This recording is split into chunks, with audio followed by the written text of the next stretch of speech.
हो आईसाहेब झोपला नाही का तुम्ही? तोच प्रश्न आम्ही तुम्हाला विचारू शकतो की. हा हा नाही हो, झोपच लागत नाही हल्ली लवकर. बरोबर आहे. डोक्यात सुनबाईंचा विचार असताना झोप कशी लागणार? माफ करा आम्हाला अधिपती. का? आमच्यामुळे तुमची झोप उडाली, तुमची तब्येत बिघडली, तुम्ही असे उदास उदास राहू लागलाय. हो तुमच्यामुळे काय झालेलं नाही उगाच आपले. आमच्यामुळेच झालंय की. आमच्यामुळेच सुनबाई घराबाहेर गेल्या.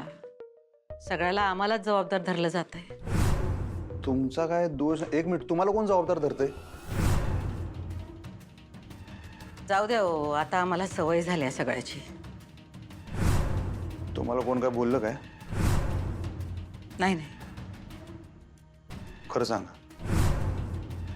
नाही अधिपती, आम्ही तुम्हाला फक्त एवढं सांगायला आलतो का तुम्ही जास्त त्रास करून घेऊ नका. तुम्ही स्वतःच्या आयुष्याचा विचार करा. 4 वाजता सूर्यवंशी काय बोलले काय?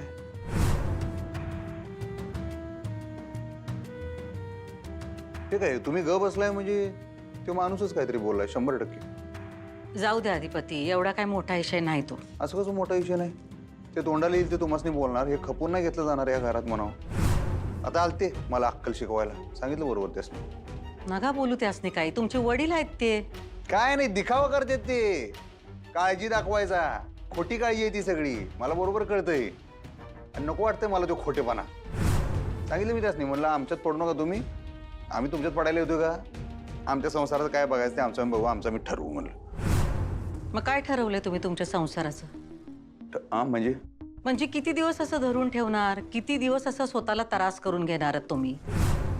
मी पुढे त्रास कुठं करून घेतोय मी? अधिपती, तुम्ही किती बी नाही म्हणला तरी तुमचा चेहरा आम्हाला समज सांगतोय.